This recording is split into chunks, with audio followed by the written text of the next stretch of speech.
কবি নজরুল ইসলামের একটা কথা ছিল কিংবা একটা লেখা এরকম ছিল, আমি জানি চিরজীবন আমাকে কাটতে হবে, কারণ আমি যে তোমাকে চেয়েছি। আসলেই আমি যে তাকে চেয়েছি এই জন্য আমাকে সারা জীবন কাটতে হবে, কারণ আমি তাকে কোনোদিন পাবো না, আর পাইনি বলে আমার কান্না করতে হয়। তাকে আমি প্রচন্ড ভালোবাসি বলেই আমার কান্নাটা আসে, তাকে আমি আমার করে পাইনি বলেই আমার কষ্টটা হয়। কবি নজরুল ইসলামের লেখাটা খুব দারুণ ছিল। আসলেই তাকে পাইনি বলে আমাকে সারা জীবন কান্না করতে হবে। যদি সে আমার এই ভালোবাসাটা বুঝতো, আমার এই অসীম ভালোবাসাটা বুঝে আমাকে একটু বলতো যে আমি অন্যদের মতো কখনোই তোমাকে ছেড়ে যাব না, তাহলে বিশ্বাস করুন পৃথিবীতে হয়তো আমার চাইতে সুখী মানুষ আর কেউ হতে পারতো না। কিন্তু ওই যে আমরা মাঝে মাঝে আমাদের প্রিয় মানুষটাকে হারিয়ে ফেলি, প্রিয় জিনিসটাকে হারিয়ে ফেলি। মাঝে মাঝে দেখা যায় যে এই জিনিসটাকে নিয়ে আমাদের হাজারো স্বপ্ন, হাজারো ভালোবাসা, সেই জিনিসটাই আমাদের হাজারো স্বপ্ন, হাজারো ভালোবাসাটা ভেঙে দেয়।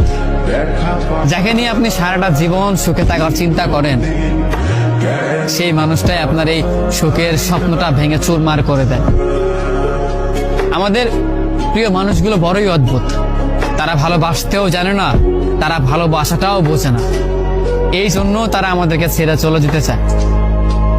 আফসোস, যদি আমাদের প্রিয় মানুষগুলো আমাদের মতো করেই আমাদেরকে বুঝতে পারতো যে আমরা তাদেরকে কতটা ভালোবাসি কিংবা কতটা ভাবে আমরা তাদেরকে চাই, তবে কোনোদিন হয়তো কোনো মানুষ তার ভালোবাসার মানুষটাকে ছেড়ে যেত না।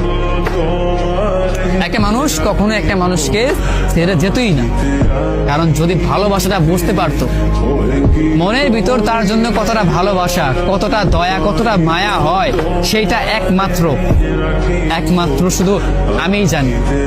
আমি ছাড়া পৃথিবীতে হয়তো অন্য কেউ আমার এই ফিলিংসটা বুঝবে না, আমার এই অনুভূতিটা বুঝতে পারবেও না, কারণ আমি তাকে কতটা ভালোবাসি সেটা আমি জানি। পৃথিবীতে আমার চাইতেও হয়তো অন্য কোনো মানুষ তাকে যত্নে রাখতে পারবে, কিন্তু আমার মনে হয় না তাকে আমার মতো করে ভালোবাসতে পারবে। হয়তো আমার তেমন কিছুই নেই, তাকে রাখবার সামর্থ্য হয়তো আমার নেই, তেমন কোনো ভালো সাফল্য হয়তো আমার নেই, কিন্তু তাকে দেবার মতো অফুরন্ত ভালোবাসা আমার আছে, যেটা অন্য জনের মাঝে সে কখনো খুঁজে পাবে না, যেটা শুধু আমি ছাড়া তাকে অন্য কেউ দিতে পারবে না। সেই ভালোবাসাটাই শুধু আমি দিতে পারবো। আমার কাছে